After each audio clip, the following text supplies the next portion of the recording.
Shri G Gopakumar, ഇവിടെ സമത്വം എന്നുള്ളത് അല്ലെങ്കിൽ ജെൻഡർ ഇക്വാളിറ്റി എന്നുള്ളത് യൂണിഫോം സിവിൽ കോഡ് കൊണ്ട് മാത്രം ഉണ്ടാകേണ്ടതല്ല എന്നാണ് ശ്രീ സേനാപതി വേണു പറയുന്നത്. അതായത് അത് സാമൂഹിക പരിവർത്തനത്തിലൂടെ മാത്രം ആർജിക്കേണ്ടതാണ് എന്നുള്ളത്. അങ്ങനെയാണെങ്കിൽ ഏകീകൃത സിവിൽ കോഡിന് പ്രത്യേകിച്ച് റോളൊന്നും ഇല്ലേ ഇക്കാര്യത്തിൽ? തീർച്ചയായിട്ടും സാമൂഹ്യ മാറ്റത്തിനും സാമൂഹിക പരിഷ്കാരത്തിനും നിർബന്ധമായും യൂണിഫോം സിവിൽ കോഡ് ഒരു വലിയൊരു ഇൻപുട്ടാണ് നൽകുന്നത്. അത് വലിയൊരു ഇൻസ്ട്രുമെൻ്റായിട്ട് അത് മാറുമെന്നുള്ളതാണ്. വെറും വിദ്യാഭ്യാസം മാത്രം കൊണ്ട് ഇത് നടക്കുമായിരുന്നെങ്കിൽ എത്രത്തോളം പുരോഗതി ഉണ്ടാകുമായിരുന്നു.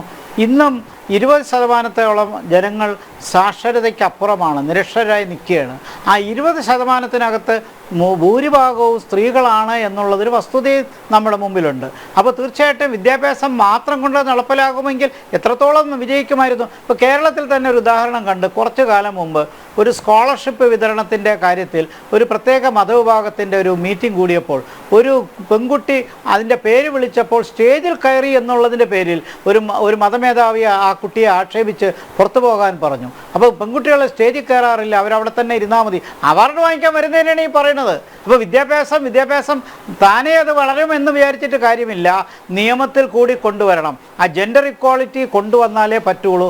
അതൊരു നിയമം തന്നെയാണ്. നമ്മൾ കോൺസ്റ്റിറ്റ്യൂഷൻ എന്ന് പറയുന്നത് ഏറ്റവും വലിയ നിയമമല്ലേ, ആ നിയമത്തെ അല്ലേ നമ്മൾ പറയുന്നത്. അപ്പോൾ സാമൂഹ്യ പരിഷ്കാരം അതിന് നിയമം സഹായിക്കില്ല എന്നാണോ ഈ പറയുന്നത്? സാമൂഹ്യ പരിഷ്കാരം വിജയിക്കണമെങ്കിൽ നിയമത്തിന് അതിൻ്റേതായ ഒരു മൂല്യമില്ലേ? അതുകൊണ്ടാണ് നിയമം വേണമെന്ന് പറയുന്നത്. അപ്പോൾ ഇതിന് ഇത്രയും കൊല്ലമായിട്ടും ഇനിയും അത് സ്വാഭാവികമായി ചെയ്യും എന്നൊന്നുമല്ല നമ്മൾ വിചാരിക്കേണ്ടത്. വിദ്യാഭ്യാസത്തിന് അതിൻ്റെ സ്ഥാനമുണ്ട്. പക്ഷേ വിദ്യാഭ്യാസം എല്ലാവർക്കും കിട്ടണമെങ്കിൽ അതനുസരിച്ചുള്ള സ്കോളർഷിപ്പും നടപടികളും, അതോടൊപ്പം തന്നെ കൺസർവേറ്റീവ് ആയിരിക്കുന്ന ചില വിഭാഗങ്ങൾ പെൺകുട്ടികളെ വിദ്യാഭ്യാസത്തിലേക്ക് അയക്കണം. അങ്ങനെ അയക്കാതെ നേരത്തെ തന്നെ പിടിച്ച് കല്യാണം കഴിപ്പിക്കുന്ന എത്രയോ വിഭാഗക്കാരുണ്ട്. അപ്പോൾ അത് സാമൂഹ്യ പരിഷ്കാരം കൊണ്ടേ പറ്റത്തുള്ളൂ. എന്തുകൊണ്ടാണ് മാരേജിനൊരു ഏജ് നിർബന്ധിച്ചത്?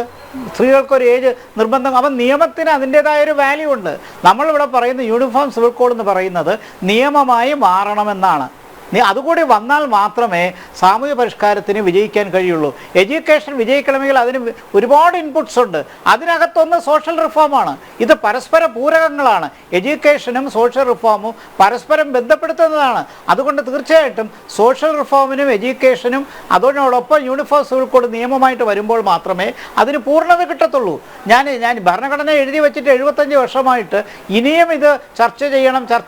സമവായം ഉണ്ടാകാൻ എങ്ങനെയാണ് പറ്റുന്നത്? എപ്പോഴും ഒരു വലതുപക്ഷ വിഭാഗം ഇതിനെ എതിർത്തുകൊണ്ട് നിൽക്കുമ്പോൾ അങ്ങനെ അതുകൊണ്ടാണ് നേരത്തെ ചോദിച്ചത്, ഈ വിവാഹം എന്നുള്ള കാര്യത്തിനകത്ത് പെൺകുട്ടികൾക്ക് ഒരു മാരേജ് ഏജ് വെച്ചിട്ടുണ്ട്.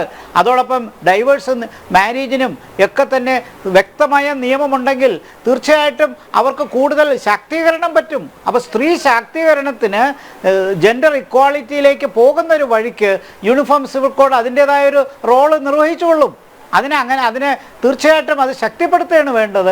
അല്ലാതെ എഡ്യൂക്കേഷൻ ആസ് സച്ച് വിജയിക്കുമ്പോൾ കൊണ്ടുവരുമെന്ന് പറഞ്ഞാൽ എഡ്യൂക്കേഷൻ്റെ സാമ്പത്തിക ശക്തി തന്നെ വളരെ കുറവാണ്. നമ്മൾ ഇപ്പോൾ പോലും 6% വിദ്യാഭ്യാസത്തിന് നീക്കി വയ്ക്കുന്നില്ല GDP-യുടെ. അപ്പോൾ കുറച്ചൊക്കെ മാറ്റങ്ങൾ കൊണ്ടുവരാൻ സമൂഹത്തിൽ കൊണ്ടുവന്നേ പറ്റൂ. ഇതെല്ലാം കൂടി ചേർന്നാലേ ശാക്തീകരണവും സാമൂഹ്യ പരിഷ്കാരവും എല്ലാം ഉണ്ടാവുകയുള്ളൂ. ഇതെല്ലാം കോൺട്രഡിക്റ്ററി അല്ല, പരസ്പരം കോംപ്ലിമെൻ്ററിയാണ്. അതാണ് ഞാൻ പൂരകങ്ങളെന്ന് പറഞ്ഞത്. അങ്ങനെ പരസ്പര പൂരകമാകണം വിദ്യാഭ്യാസവും യൂണിഫോം സിവിൽ കോഡും സോഷ്യൽ റിഫോമും. ഇതെല്ലാം ബന്ധപ്പെട്ടിരിക്കുകയാണ് ഒരു ജനാധിപത്യം സാമൂഹിക പുരോഗതിയിൽ കൂടി നേടാനായിട്ട്. രാഷ്ട്രീയ പുരോഗതി മാത്രം പോരാ, സാമൂഹിക പുരോഗതി അത്യാവശ്യമാണ്.